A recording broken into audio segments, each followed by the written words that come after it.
Hello friends, எல்லாரும் எப்படி இருக்கீங்க? இன்றைக்கி நம்ம வீடியோவில் ரொம்பவே டேஸ்டியாக ஒரு சூப்பரான அல்வா ரெசிபி தான் நம்ம பார்க்க போகிறோம். நான் பார்த்தீங்கன்னா 1/2 கிலோ மஞ்சள் வாழைப்பழம் பார்த்தீங்கன்னா எடுத்து வச்சுருக்கேன். நீங்கள் நல்ல பெரிய பழமும் எடுத்துக்கலாம், அப்படி இல்லைன்னா இந்த மாதிரி சின்ன சின்னதாக மஞ்சள் வாழைப்பழம் கூட நீங்கள் எடுத்துக்கலாம். மொத்தமாக 1/2 கிலோ அளவுக்கு வெயிட் போட்டு நான் எடுத்து வச்சுருக்கேன். நல்ல பழுத்த பழமாக பார்த்தீங்கன்னா நீங்கள் எடுத்துக்கிட்டிங்கன்னா அல்வா ரொம்ப சூப்பராக இருக்கும். இப்போ ஒரு மிக்ஸி ஜார் எடுத்துக்கிட்டு இந்த மிக்ஸி ஜாரில் எடுத்து வச்சுருக்கிற 8 வாழைப்பழத்தையும், அதாவது 1/2 கிலோ பழத்தையும் பார்த்தீங்கன்னா நான் இந்த மாதிரி கட் பண்ணி சேர்த்துக்க போகிறேன். எல்லா பழத்தையும் இது போல் மிக்ஸி ஜாரில் கட் பண்ணி சேர்த்ததுக்கப்புறம் நல்லா நைஸாக இந்த மாதிரி மிக்ஸியில் அரைச்சி எடுத்துக்கணும். இப்போ ஒரு பாத்திரம் எடுத்துக்கிட்டு இந்த பாத்திரத்தில் 200 கிராம் வெல்லம் எடுத்திருக்கேன். உங்களுக்கு ரொம்பவே இனிப்பு அதிகமாக வேணும் அப்படின்னு நினச்சிங்கன்னா 1/2 கிலோ வாழைப்பழத்துக்கு 250 கிராம் அளவுக்கு வெல்லம் சேர்த்துக்கலாம்.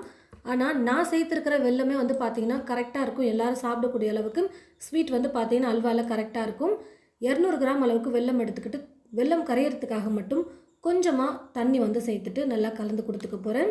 வெல்லத்தில் தூசிக்கல்லாம் அதிகமாக இருக்குங்கிறதுனால வெல்லத்தை கரைச்சிட்டு அதுக்கப்புறமா நம்ம யூஸ் பண்ணிக்கலாம்.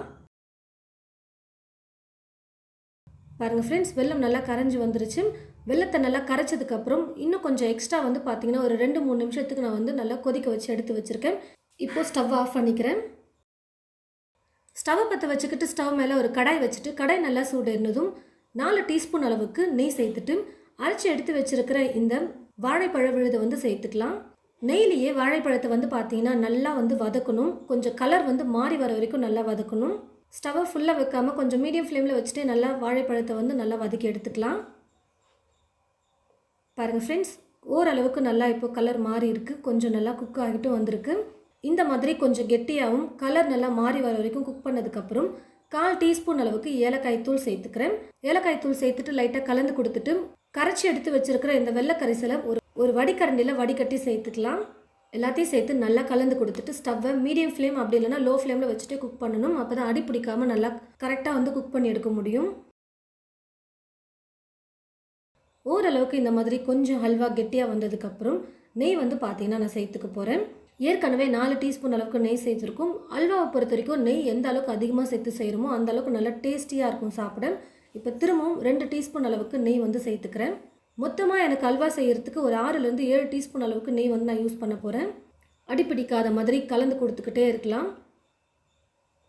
பாருங்கள் ஃப்ரெண்ட்ஸ், நல்லா குக் பண்ண கொஞ்சம் கெட்டியாகவும் வந்துருச்சு. கலரும் பார்த்தீங்கன்னா நல்லா டார்க்காக இந்த மாதிரி மாறியும் வரும். இப்போ இது கூட முந்திரியை பார்த்தீங்கன்னா கொஞ்சம் சின்ன சின்னதாக உடச்சி எடுத்து வச்சுருக்கேன், அதை சேர்த்துக்கிறேன். நெய்யில் கூட நீங்கள் முந்திரியை வறுத்துட்டு சேர்த்துக்கலாம். நான் அப்படியே ஃப்ரெஷ்ஷாகவே அப்படியே முந்திரி சேர்த்துக்கிறேன். அல்வா கடாயில் ஒட்டாமல் எல்லாம் ஒன்றா திரண்டு வர வரைக்கும் நம்ம குக் பண்ணணும். அது வரைக்கும் நல்லா குக் பண்ணிக்கலாம். பாருங்கள் ஃப்ரெண்ட்ஸ், நல்லா கெட்டியாக வர வரைக்கும் குக் பண்ணி எடுத்துக்கிட்டேன். இந்த மாதிரி நல்லா ஹல்வா கெட்டியாக இருக்கணும். அப்போ தான் நம்ம பீஸ் போட முடியும். பீஸ்லாம் போட வேணாம், அப்படியே நம்ம கப்பில் சர்வ் பண்ணி சாப்பிட்ற மாதிரி இருந்ததுன்னா நீங்கள் இன்னும் கொஞ்சம் இலக்கமாக இருக்கும் போதே கூட நீங்கள் ஸ்டவ் ஆஃப் பண்ணிவிட்டு நீங்கள் சர்வ் பண்ணிக்கலாம். சாப்பிட ரொம்ப சூப்பராக இருக்கும். நான் கொஞ்சம் பீஸ் போட்டு வச்சு அழகாக இருக்கும் அப்படின்றதுனால நல்லா இந்த மாதிரி கெட்டியாக வர வரைக்கும் குக் பண்ணி எடுத்துக்கிட்டேன். ஒரு ட்ரேயில் பட்டர் ஷீட் போட்டு அதுக்கு மேலே நெய்யை நல்லா தடவி வச்சுருக்கேன். இப்போ அந்த அல்வாவை இதில் சேர்த்துட்டு ஸ்பூனை வச்சு நல்லா ஈவனாக ஸ்ப்ரெட் பண்ணி விட்டுக்கிறேன். நல்லா சூடு ஆறுனதுக்கப்புறமா நல்லா கெட்டியான பதத்துக்கு வந்துடும். அப்போ பீஸ் போட கரெக்டாக இருக்கும்.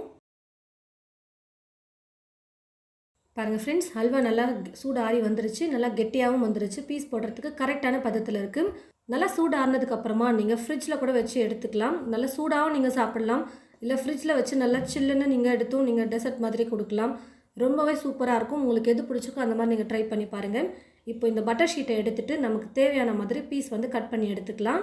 ரொம்பவே டேஸ்டியாக சூப்பராக இருக்கும் வாழைப்பழ அல்வா. கண்டிப்பாக நீங்கள் உங்களோட வீட்டில் ட்ரை பண்ணி பாருங்கள். எல்லாருக்கும் ரொம்ப பிடிக்கக்கூடிய வகையில் இருக்கும். வாழைப்பழம் பிடிக்காதவங்க கூட இந்த மாதிரி நீங்கள் செஞ்சு கொடுத்தீங்கன்னா ரொம்பவே விரும்பி சாப்பிடுவாங்க.